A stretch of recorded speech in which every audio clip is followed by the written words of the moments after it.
Ya Habibi ya Muhammad. Ya Habib, saya bingung untuk masalah sholat Jumat. Apakah khutbah sholat Jumat yang kedua tidak boleh memakai bahasa Indonesia? Karena setahu saya, yang saya pelajari dari guru-guru yang harus memakai bahasa Arab hanya rukun-rukunnya saja. Selebihnya boleh memakai bahasa Indonesia atau bahasa yang dimengerti oleh masyarakat setempat. Karena ada yang berpendapat di Habib, jika berkhutbah yang kedua memakai bahasa Indonesia tidak sah dan harus diganti dengan sholat duhur lagi. Jadi khutbah yang kedua juga harus memakai bahasa Arab semuanya. Apakah benar demikian ya Habib? Mohon penjelasannya. Khutbah Jum'ah yang sudah diatur dalam mazhab Imam Syafi'i, ada khutbah pertama, ada khutbah kedua. Khutbah pertama dan khutbah kedua tidak ada perbedaan dalam segi boleh dan tidaknya tarjamah. Tadi sudah disinggung bahwa di khutbah itu ada rukun. Khutbah pertama, rukun khutbah, alhamdulillah, membaca alhamdulillah atau sejenisnya, salawat kepada Nabi sallallahu alaihi wasallam, wasiat bi taqwallah, mewasiatkan pendengar dengan takwa Allah, kemudian membaca ayat Al-Qur'anul Karim.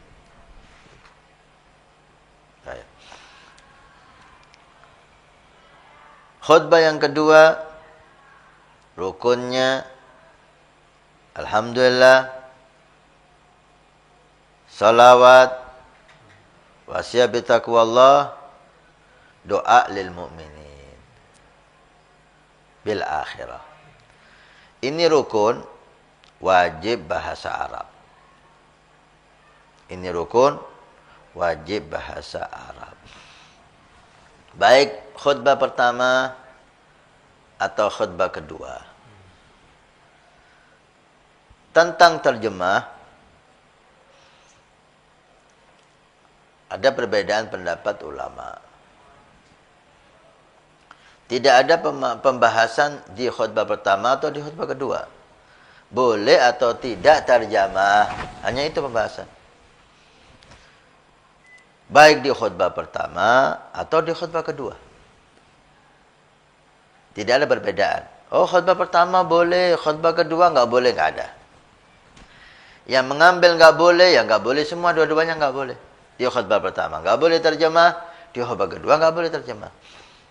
Yang mengatakan boleh, maka boleh dua-duanya.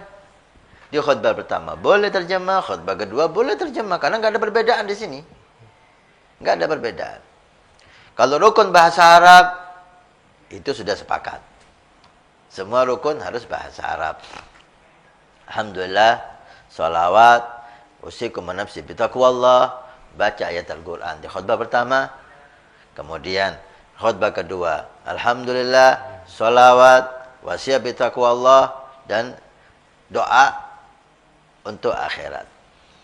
Ini bahasa Arab. Di dalam taqwallah diselangi, diisi, setelah bahasa Arab diisi dengan bahasa yang dipahami makmumin.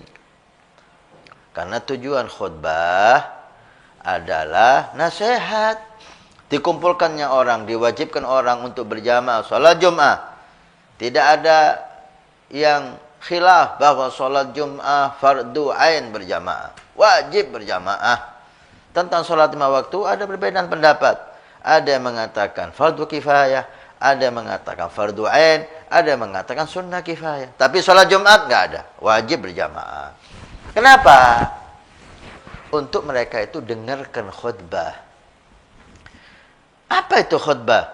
Nasihat. Ada wasiat bi taqwallah, nasihat untuk taqwallah. Loh, jika pendengar tidak faham bahasa Arab, kemudian si khotib hanya bahasa Arab, coba kita pikir, mereka pulang bawa apa? Bawa selesai sholat Jumat, naam. Tapi tujuan untuk nasihat, sehingga dijadikan rukun khutbah pertama rukun, khutbah kedua wasiyah bi taqwallah, itu tidak mereka dapatkan. Karena itu banyak ulama yang memperbolehkan untuk terjemah. Bagi yang memperbolehkan terjemah, dan itu banyak sekali, termasuk yang kita anut. Kita setiap khutbah kita bahasa Indonesia kan, selain rukun tadi itu, supaya tujuan khutbah mereka pulang bawa ilmu, mereka pulang bawa mendengarkan nasihat, dan kita menghargai ulama yang masih berpegang teguh tidak mau bahasa selain bahasa Arab. Silakan. Silahkan. Bagi yang memperbolehkan terjemah, nggak ada bedanya khutbah pertama dan khutbah kedua. Tapi biasanya terjemah itu hanya ada di khutbah pertama. Khutbah kedua hanya diringkas dengan rukun-rukunnya saja. Karena khutbah kedua mereka langsung sholat, sehingga mereka habiskan terjemah itu di khutbah pertama. Khutbah kedua hanya bahasa Arab, rukun-rukunnya, kemudian doa dan sholat Jum'ah. Bukan berarti nggak boleh, itulah. Bukan berarti nggak boleh terjemah di khutbah kedua. Kalau boleh di khutbah pertama, maka boleh di khutbah kedua. Tentang praktek yang ada, memang terjemah itu hanya ada di khutbah pertama. Di khutbah kedua jarang kita dengar khotib dengan terjemah setelah memberikan rukunnya dengan bahasa Arab. Bukan berarti tidak boleh, harus kita pahami. Boleh, tapi prakteknya jarang itu dilakukan. Kalau memang ada yang terjemah di khutbah kedua, ya silakan, nggak dilarang gitu. Nggak dilarang.